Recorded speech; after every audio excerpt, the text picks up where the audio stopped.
Hello everyone, welcome to Stay Scholar. So here we are discussing Lucent Objective Biology, and today's our topic of discussion is classification of plant. So let's start. These are my credentials. Question number 12. The first step in taxonomy is option A naming, option B identification, option C description, option D classification. तो यहाँ पर देखिए जो correct answer होगा वो होगा option B, यानी कि सबसे पहले जब हम कोई स्पीशीज़ को ढूंढते हैं या हमें कोई नई स्पीशीज़ मिलती है तो क्या करते हैं साइंटिस्ट, सबसे पहले उसका आइडेंटिफिकेशन करते हैं, यानी उसकी पहचान की जाती है, आइडेंटिफाई किया जाता है। उसके बाद उसका कैरेक्टराइजेशन किया जाता है और उसके बाद उसका क्लासिफिकेशन, देन लास्ट में आता है नॉमेनक्लेचर, राइट। तो यहाँ पर ऑप्शन बी इज करेक्ट। इसमें क्या है, आइडेंटिफाई करेंगे सबसे पहले हम, ठीक है। टेक्सोनॉमी का पहला स्टेप होता है identification, then characterisation, then classification, then nomenclature, right. तो यहाँ पर option B is correct. Question number 13. The term phylum was given by option A Cuvier, B Theophrastus, option C Haeckel, option D Linnaeus. तो यहाँ पर option C is correct. हैकल जो scientist थे, Ernest हैकल, उन्होंने 1866 में ये फाइलम टर्म को coin किया था, राइट। इसके बारे में इस टर्म को दिया था फाइलम को, right. Question number 14. Species is a group of organism which option A interbreed freely, option B do not interbreed, option C live together और live together, option D none of these. So species क्या होती है, कोई भी जब हम किसी भी स्पीशीज़ के बारे में बात कर रहे हैं दैट मीन कि वो इंटरब्रीडिंग, उनके अंदर ब्रीडिंग होनी चाहिए, right. They can breed freely, तो option A is correct. Question number 15. Natural system of classification is based on option A ontogeny, option B phylogeny, option C morphology, option D phylogeny and morphology. तो यहाँ पर correct option क्या हो जाएगा, option D. जो natural system of classification है वो morphology पे भी बेस्ड है और वो फाइलोजेनी पे भी बेस्ड है, राइट। यानी कि मॉर्फोलॉजी यानी कि आउटर फीचर्स को देखकर हम बताते हैं कि इसको किस फाइलम में रखा जाना है, और उसके फाइलोजेनेटिक जो रिलेशनशिप होता है उसके पूर्वजों के साथ उस ट्री को भी देखा जाता है, फाइलोजेनेटिक ट्री जिसको बोलते हैं हम, राइट। तो option D is correct. Natural system of classification is based upon phylogeny as well as morphology.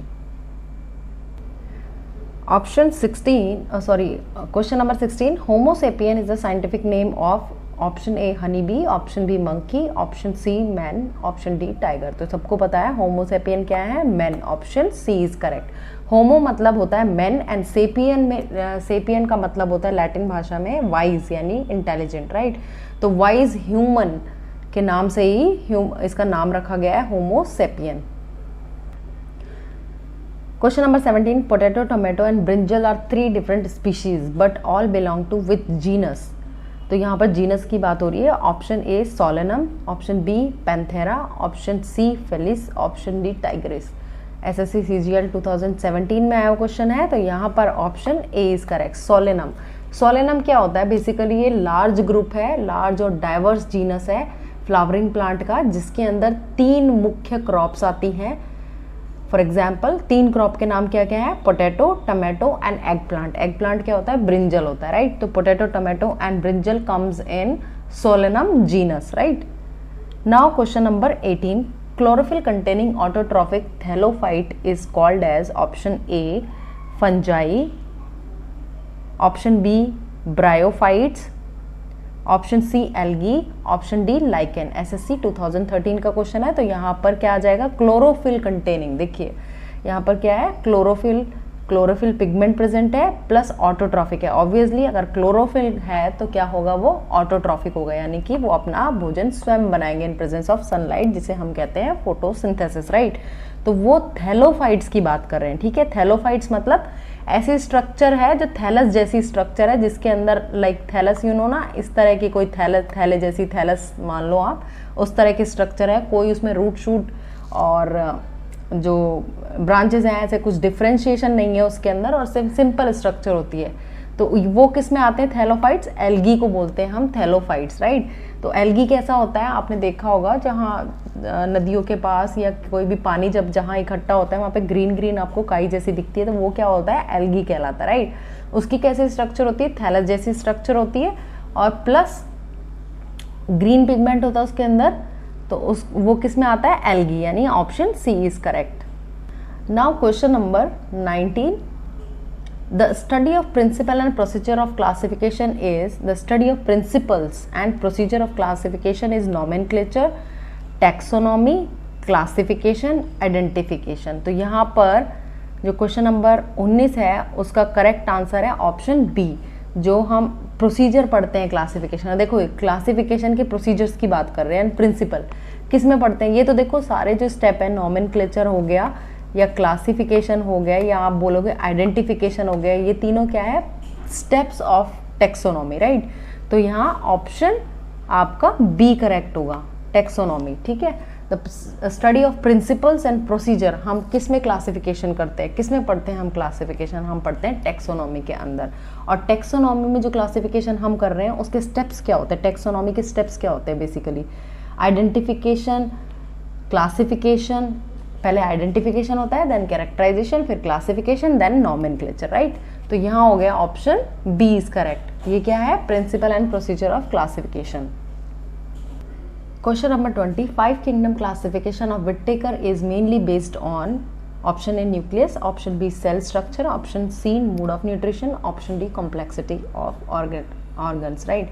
तो देखिए जो विटेकर ने क्लासिफिकेशन दिया था वो किस पे बेस्ड था, certain characters like mode of nutrition, thallus organisation, कैसी उनकी बॉडी है, प्लांट की किस तरह की बॉडी होती है, या जो भी ऑर्गेनिज्म का क्लासिफिकेशन वो कर रहे हैं वो किस तरह का दिखता है, राइट. उनकी सेल की स्ट्रक्चर क्या होती है, उनका फाइलोजेनेटिक रिलेशनशिप क्या होता है पुराने उनके जो पूर्वज हैं उनसे, और रिप्रोडक्शन, राइट. तो यहाँ पर देखो जो मेन उनका जो क्लासिफिकेशन था वो किस पे बेस्ड था, मोड ऑफ न्यूट्रिशन पे. तो option C is correct, right. Nucleus नहीं देखेंगे हम यहाँ पर, विटेकर के क्लासिफिकेशन में न्यूक्लियस तक नहीं बात पहुंची थी, सेल स्ट्रक्चर भी नहीं देखा गया था, सेल स्ट्रक्चर भी देखी गई थी बट मेनली किस पे डिपेंडेंट था, वो मोड ऑफ न्यूट्रिशन पे, राइट. और कॉम्प्लेक्सिटी ऑफ ऑर्गन भी नहीं देखा गया था, राइट. तो यहाँ पर जो मेन बेस था वो क्या था, मोड ऑफ न्यूट्रिशन. ठीक है. Question number 21. Which of the following does not possess a specialized conducting tissue for transport of water and other substance in plant? Mercantia, B. Marsillia, and D. C. Cycas, and D. Fern. तो यहाँ पर option A is correct. देखो आपको याद रखना है ये Marchantia जो होता है ना बेसिकली उसके अंदर जाइलम और फ्लोएम. जाइलम का क्या काम होता है, पानी का ट्रांसपोर्टेशन करना, राइट. ट्रांसपोर्ट ऑफ वाटर, जैसे कि नीचे से आप पानी जहाँ से रूट से ऊपर जाएगा, रूट से खींचने के बाद कहाँ जाता है, प्लांट में जाता है, उसकी ब्रांचेस में जाता है, उसकी लीव्स में जाता है. तो यहाँ पर ऐसा टिश्यू नहीं होता. कौन सा टिश्यू, जाइलम टिश्यू नहीं होता फॉर ट्रांसपोर्टेशन ऑफ वाटर, और फ्लोएम टिश्यू भी नहीं पाया जाता. तो option A is correct. CDS में पूछा गया क्वेश्चन है. Now come to question number 22. Consider the following kind of organism. अब यहाँ पर देखो हमें बैक्टीरिया, फंजाई, फ्लावरिंग प्लांट तीन दिए हैं. Some species of which of the above kind of organism are employed as biopesticide, right. तो देखो बैक्टीरिया, फंजाई और फ्लावरिंग प्लांट. ठीक है, तो ये थोड़ा क्वेश्चन हार्ड है लेकिन हम करते हैं. ठीक है, ऑप्शन ए 1 ओनली, यानी कि bacteria is act as a biopesticide. Option B 2 and 3, यानी fungi and flowering plant. Option C 1 and 3 only, and option D 1, 2, 3. देखो सबसे पहले हम देखते हैं कि पेस्टिसाइड होता क्या है. देखो पेस्टिसाइड क्या होता है कि जैसे कोई दूसरे हार्मफुल इंसेक्ट बोल सकते हो आप, या फिर कोई ऐसी चीज़ें होती है जो कि प्लांट को नुकसान करती हैं. ठीक है, तो क्रॉप को नुकसान करती है. ठीक है, तो हम पेस्टिसाइड का यूज़ करते हैं बेसिकली, जिससे कि उस पर इंसेक्ट ना आए या उसके ऊपर फ्लाई ना आके उसको खाए ना, उस प्लांट को, उसको बचा के रखने का काम करता है पेस्टिसाइड, राइट. तो biopesticide that are obtained from biological sources, right. और बायोलॉजिकल सोर्स क्या हो गए यहाँ पर, bacteria, fungi and flowering plant. तो देखिए कुछ पेस्टिसाइड ऐसे होते हैं जो कि बैक्टीरिया, फंजाई और फ्लावरिंग प्लांट तीनों से मिलते हैं. तो option D is correct here. ये IAS 2012 का क्वेश्चन है.